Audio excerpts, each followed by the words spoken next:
Everybody? Okay, let me know if I can hear you. Oh, if I can hear you, let me know if you can hear me. I'm trying out a new setup here. This is actually with my phone. Hopefully that means that the video is a little better. I think I'm able to see comments. Let's see, comments. Show comments. Yes. Jake C, hi. Yes, can hear and see fine. Oh, fantastic. This is great. All right, wonderful. All right, so this is a little different. This is a little different. I'm getting used to it. I'm using my phone instead of my computer, so the screen's a lot smaller. But I can see the comments as soon as you comment. I'm able to see those. Let's see, because there's little settings here. Howdy, Jake C. All messages are visible. There we go. Okay, cool. Well, today we're going to do some sight reading. And now, hi, Jennifer. Hi. I'm having trouble reading. I can't read it very well, but hello. Greetings, greetings, greetings. Good to see everybody today. Hi. Is that Drew? I think that's Drew. Win or lose, Drew. Very good. Well, happy Friday. It's come to my attention that some of you have had a question about what is sight reading. So sight reading is not, you get a book and you start reading letter by letter. In music, sight reading is when you play a piece of music for the first time, usually, or part of a piece of music. It doesn't necessarily have to be the entire piece of music. Sometimes, I'll have my students just sight read part of it. Some of my students I know are watching, and you know that I don't always make you sight read the whole thing, maybe just the right hand, maybe just the left hand. I'm only able to see one comment at a time. If you send me a question, actually, let's try this way. Oh, that's better. Okay, now I can see all the questions and I can scroll through. This is a learning process for me, so thank you. And then one of our, so sight reading is when you read a piece of music for the first time. Today I'm going to be doing, well, one person suggested doing a little bit of the Mendelssohn Song Without Words. This is Opus 62, number 6. I have not sight read this before, so this is kind of fun.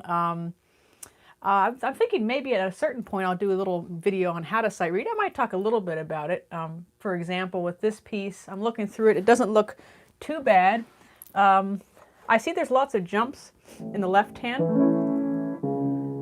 So that's something I'm going to try to pay attention to as I go through. The right hand doesn't look like it's doing too much, which is good.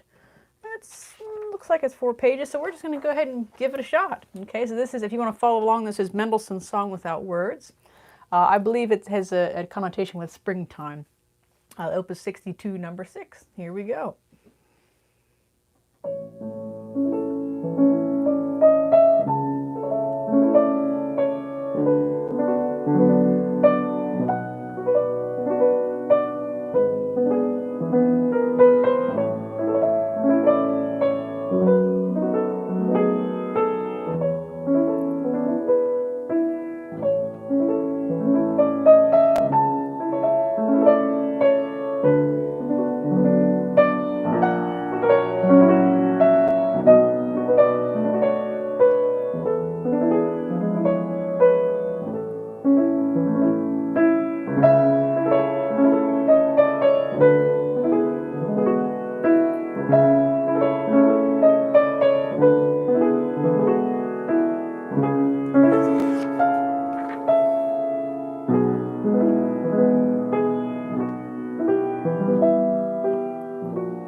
inconvenient thing there.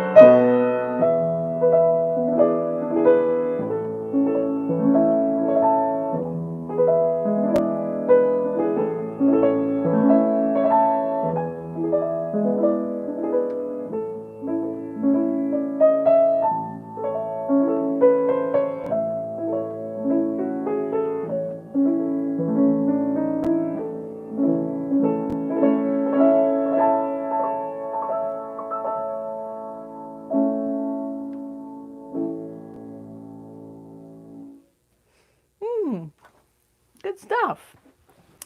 Now, if you ask me questions during the piece, I'm not able to see all of it. I wish I could change that. Yeah. Oh, here we go. Okay, sorry again. This is all new to me. Can you talk a little bit about what you're thinking about as you play the piece? Jim, yeah, good question. The biggest thing is I'm really looking ahead to make sure I'm keeping my eyes on the road. I kind of like to compare it to if you're riding a bicycle or driving. You're not going to look directly at the wheel under. You're going to look ahead at seeing what's coming next. You don't want to look too far ahead, but the mind really remembers more than we realize. So as I'm going through the piece, what I'm thinking of is kind of, I don't know, thought's a funny thing. How do you define what a thought is? I'm looking ahead as the main thing, and then I would say probably like 5 or 6 times I'm able to like really, okay, now I'm able to enjoy it a little more. Maybe like, for example, the very end, I can tell that these are all A major, so now I'm not so worried about what's coming next. I can sort of see the pattern, so I'm kind of able to savor those last moments there of the piece. But most of it, especially the first time around, if I'm sight reading, I might try it a second time around. I won't do that right now. But a second time around, I will be able to focus a little more on really enjoying and savoring all the notes and more the expression of the piece. So it depends too what kind of, I guess there's different kinds of sight read. You can sight read for, okay, I'm going to try to improve my sight reading by, working on, let's say if you're trying to sight read something like this. That might not be all that easy to sight read on the first go, depending on your level, of course. But that might be to improve, okay, I want to work on 16th notes. Let me see if there's another example of, well, the one right before it, Opus 62, number 5, the Venetian Gondolier. This one looks like, it doesn't look maybe quite as complex as the one I just played. Lots of thirds in it. So I'm going to try to sight read this one. Let me see if you have any other questions. So we go here. Jim said thanks. Oh, good, I'm glad. Jake C. So you might automatically sight read with both hands. Typically I do, yeah. If it's something really difficult, let's say, the Brahms D minor concerto, not that you'd want to be sight reading that from the get-go, but the right hand's pretty complex right from the get-go.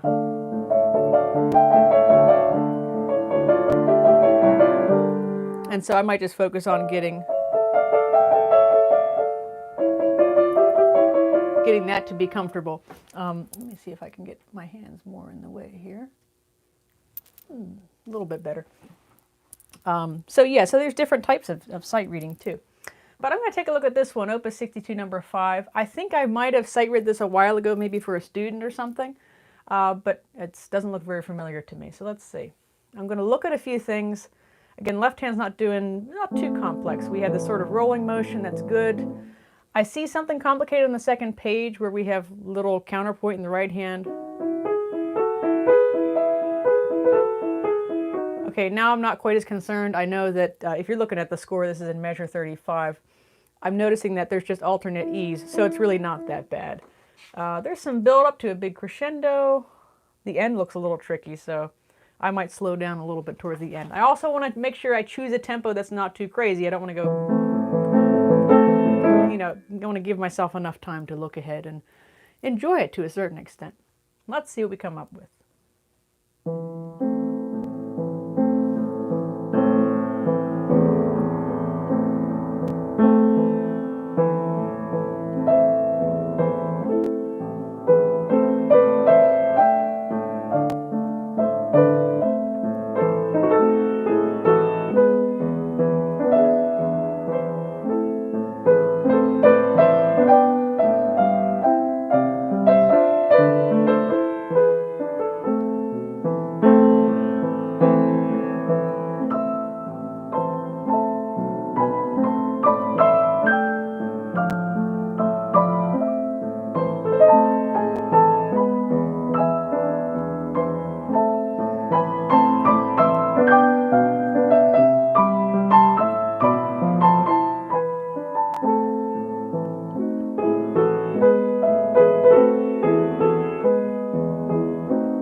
I think I underestimated a little bit though. I think it might be sort of on the same level as the other one. See if we have any comments. Any more comments? If I do that, can I see the comments? There we go. Interesting. That you hardly look at your hands. Ah, that's a really good. That's a good point, Jean. Yeah. How do you practice that? Well, I think that we had such a great sight reading teacher at Peabody Conservatory, Dr. Ken Johansson. He was wonderful, and I think one of the tricks was I think he actually put a book here so you couldn't see your hands as you were playing through. Yeah, when you're sight reading, keeping your eye on the page. I think it's like anything. It just takes practice to kind of get used to it. I find that doing eyes closed practice, maybe just even practicing jumps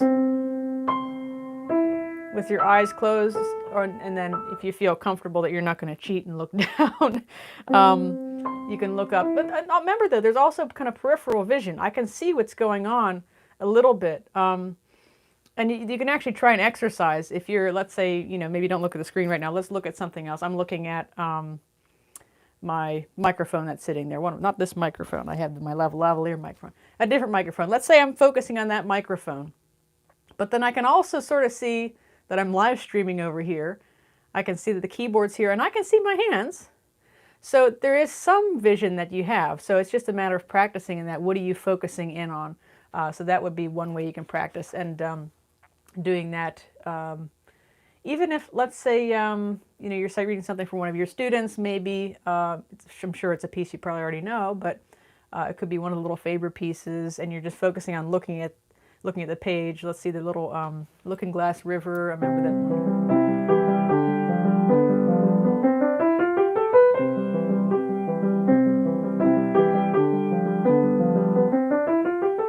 And just practicing that, so that way you're, not only are you working with your student, and you can even maybe mention that to your student, like, hey, I'm actually practicing my peripheral vision abilities, and they might be like, what are you talking about? Who knows, right? But it's something that's kind of interesting that you can do if you're working on a piece with one of your students, and you're just sight reading a piece in a different way. It's kind of a long answer. I'm sorry if that was too long and complicated of an answer. We're going to switch from Mendelssohn, as lovely as Mr. Mendelssohn is. Ooh, I hope that wasn't too loud. Let's look at a few Bach chorales.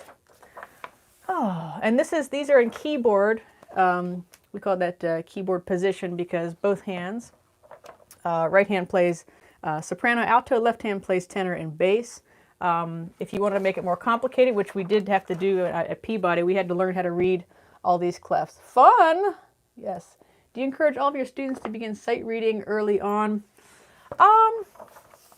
It depends. I mean, we typically do a little bit of sight reading, I'd say, at most lessons, especially if we're learning a new piece. We're going to go ahead and do a little sight reading of that piece. We might just start with one line. Might not do hands together necessarily. Depends on how advanced the student is. But I think it's good to introduce that early on, so that way it's just a whole nother skill set. It's a whole nother skill. It comes more naturally to some people, and it's more difficult for others. It's like any kind of skill. But definitely I would say to work on that earlier rather than later. You don't want to get to high school or whatever and you haven't really done much sight reading. And that's why it's nice to have books that are on a lower level than maybe your repertoire pieces. Let's say, I like using for music teachers out there, I like actually using the adult piano adventure books, like the classics and popular books, as supplements for my more late intermediate, even early advanced students, just so they get more familiar with more repertoire. It's just one of those things, you got to keep practicing it. So, but I'm not going to practice the stuff with multiple clefs today out of the Bach chorales. I'm going to look at, how about mit Fried und Freud ich fahre dahin. He is the hope, the saving light. This is number 55 of the Bach chorales. Let's see. So these are kind of 2-liners, 3-liners, not too bad. All right.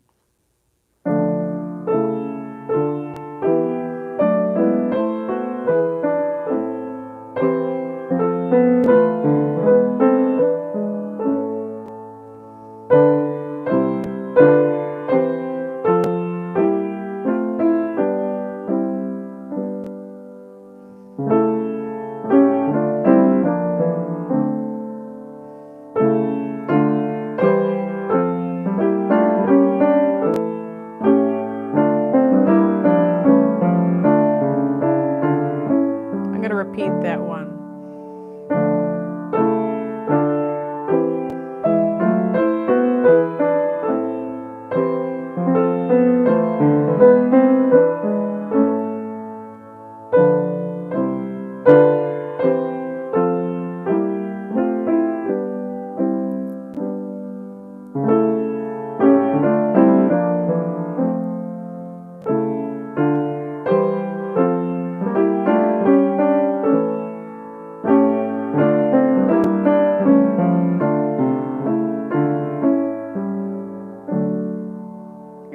On that Picardy third. Very nice. Let's look at the one right before it. No child of man upon this earth, kommt her zu mir, spricht Gottes Sohn. This one looks like it's in A minor, so that's not too bad, but the Bach's thrown in some new chromatic stuff in there for us. He likes to do that. He's not very predictable when it comes down to it.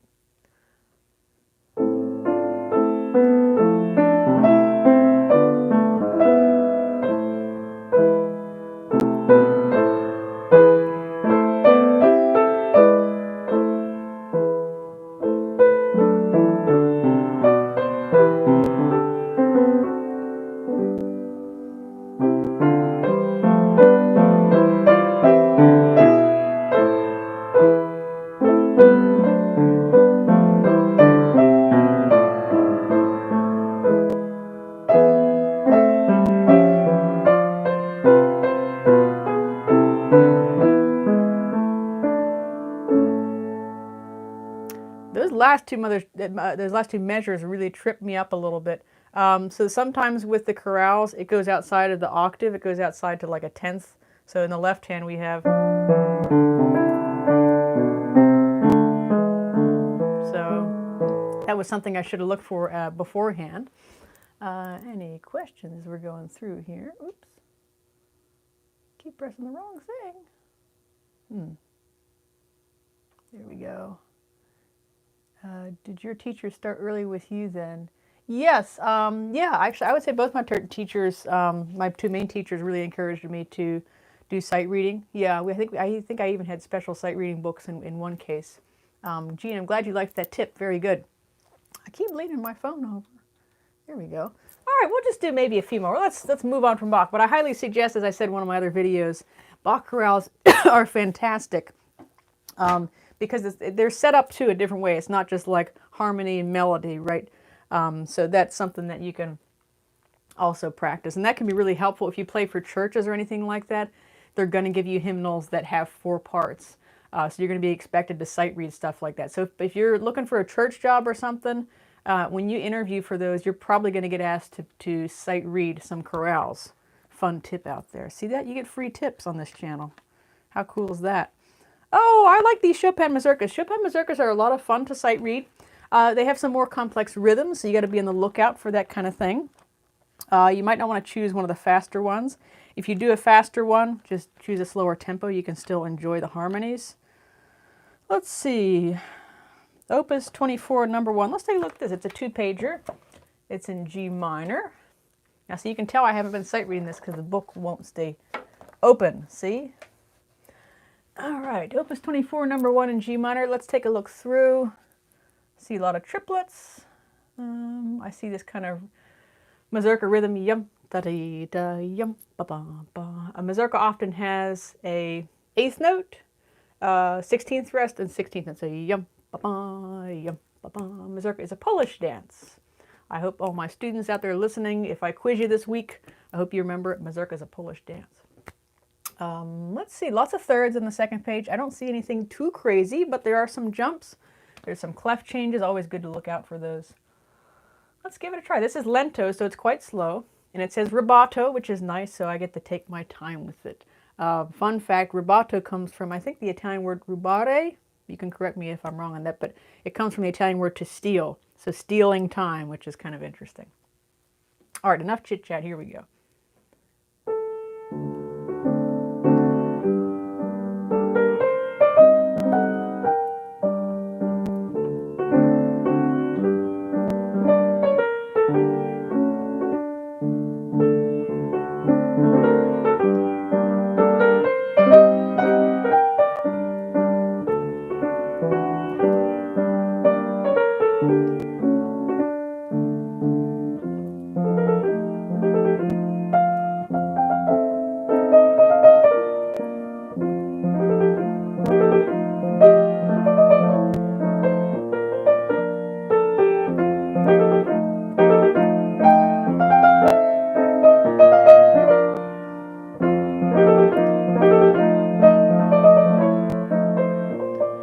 has a first ending, and anytime you're sight reading, take the repeat.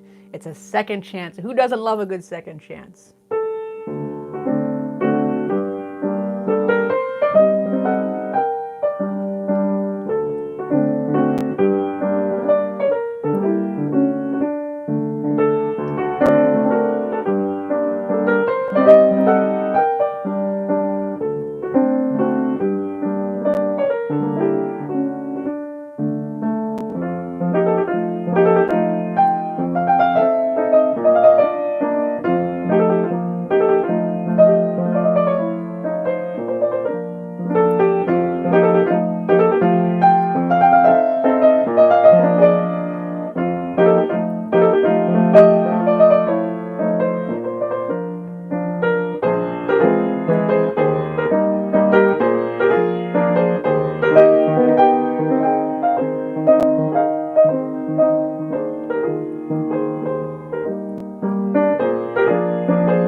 Interesting. That's quite a little gem there. What did you all think of that one? Jean asks, are you counting in your head or just going with the flow? I would say I'm sort of going with the flow with this. I am trying to feel beat one. It's kind of nice that there's a okay, it's substantial. It's like, okay, I got this. Can you play the opening song for Cheers? I don't know that one. I'll have to look that up. Doug Campbell. Hey, Doug! I'm going to have to look that up. I think it's actually in. I'll see if it's over there. I might have to unhook my microphone. I'll check that out. Jake C. Do you use a metronome to sight read at all? Ah, yes, that's probably a good idea. Now, just for fun, let's try if I try the metronome for the first part of this. Chopin says 108. Let's take him at his word. And I'm not going to do any rubato. I'm just going to keep it straight and steady. It's going to keep me honest.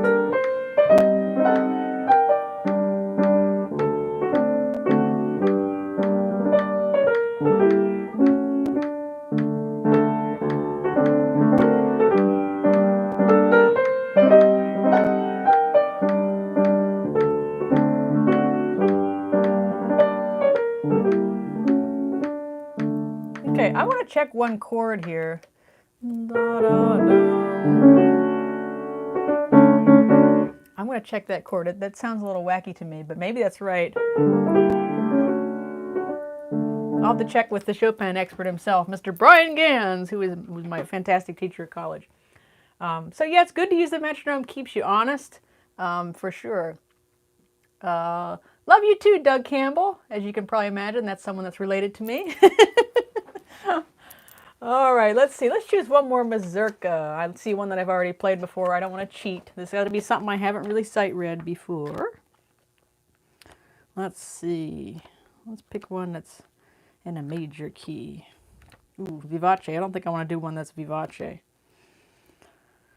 Why am I turning all the vivace ones? Here's one that's in, looks like it's in B flat major. That's the relative major of G minor. Fun fact. So let's take a look at that one.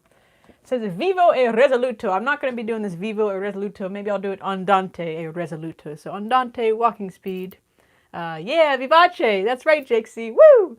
Vivace comes from the Italian word vivare, meaning with life. And we all need a little bit of life, right? Don't forget to live. All right, this is Opus 17, number 1.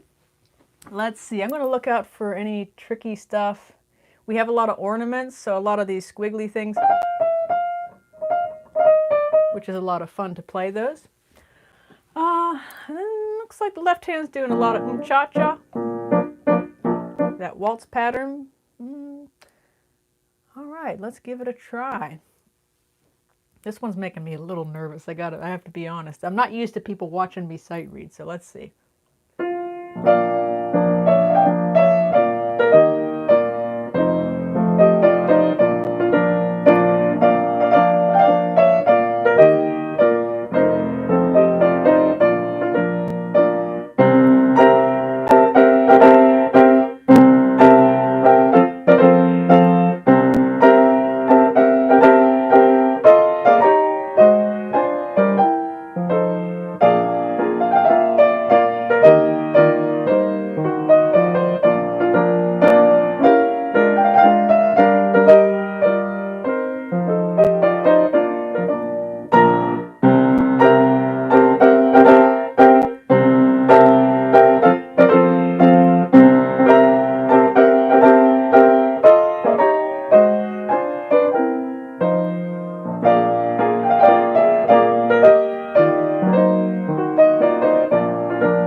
This is wacky.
See, what's interesting, I didn't recognize it at first, and then 2 measures in, I said, oh, I've heard this before.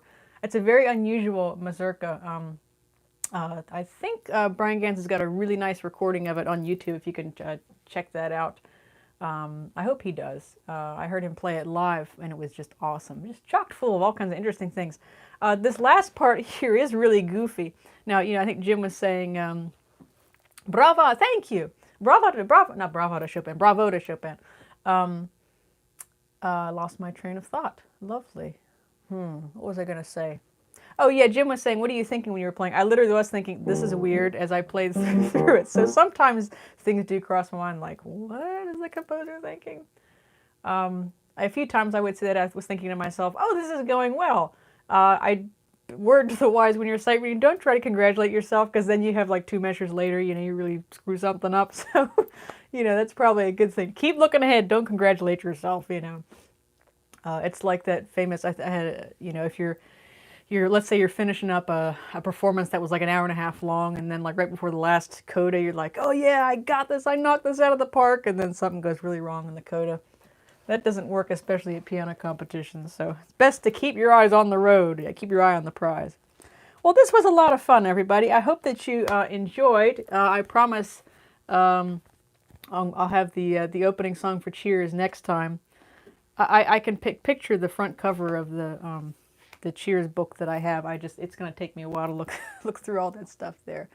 Always the prelude to the mistakes. Let's see. Played so expressively. Thanks, Gene. Always a prelude to mistakes in performance. This is going great. Yeah, right. Yeah, it's like, wow, yeah, all right. Yeah, you don't want to count your chickens before they're hatched, that kind of thing. So, well, I hope you all enjoyed this live stream. I thought it would be nice to just spend our Friday evening together. And thanks for letting me adjust. I wonder if, is the sound and the video better this time around? It should be. Just let me know in the comments or in the chat if you want right now. I'm using a different mic here. This is my lavalier mic. Hello, ladies and gentlemen. I also realized I didn't shut my text message notifications off, so people are texting me. Don't they know I'm hanging out with my YouTube crew tonight? Yeah, so this is a different setup here. I think I'm going to start using it now that I know what to expect with the chat and everything. Oh, hi, Deb. I'm glad you got some good tips from the sight reading. Yeah, I love thinking about sight reading. Oh, shout out to one of my fans who sent me this awesome hat. Shout out to Joe out there. Thanks for this awesome butterfly hat. This is good. I haven't bought a hat in a while, and I think people are going to be very jealous of this lovely hat here. I love all things butterflies. You know, everybody knows. Everybody knows. Why did I say that? Some people know that I really enjoy butterflies. My curtains are butterflies. I've got one of my composition students made me this lovely. It was like a garland made of butterflies that were cut out from some of her music. It was just really cool. The sound was good and better. Okay, gain a little high when the piano is louder. Okay, yes, and maybe what I'll do is I can't change the gain on this. Maybe I'll move this a little bit farther away, or maybe I can move this or whatever. So it's always a work in progress. That's life, though. Everything's a work in progress. But if we can be a little better today than the previous day, I think that's something worth celebrating. All right, everybody. Well, hey, shout out to all of the moms out there. Shout out to my mom. Hi, Mom. I'm sure you're out there watching. I have the best mother ever. She puts up with a lot of stuff, and she helps me through all kinds of crazy stuff. And she's always been supportive. So happy Mother's Day to my mom. I love you, Mom. And happy Mother's Day all the other moms out there. I'm not a mom myself yet, but I consider myself to be a piano mom. I love my students, and they're awesome, and they bring me joy and happiness. Yay for moms. That's right. So to all the moms out there, thanks for all the stuff you put up with from all your kids. But we love you guys, or ladies rather.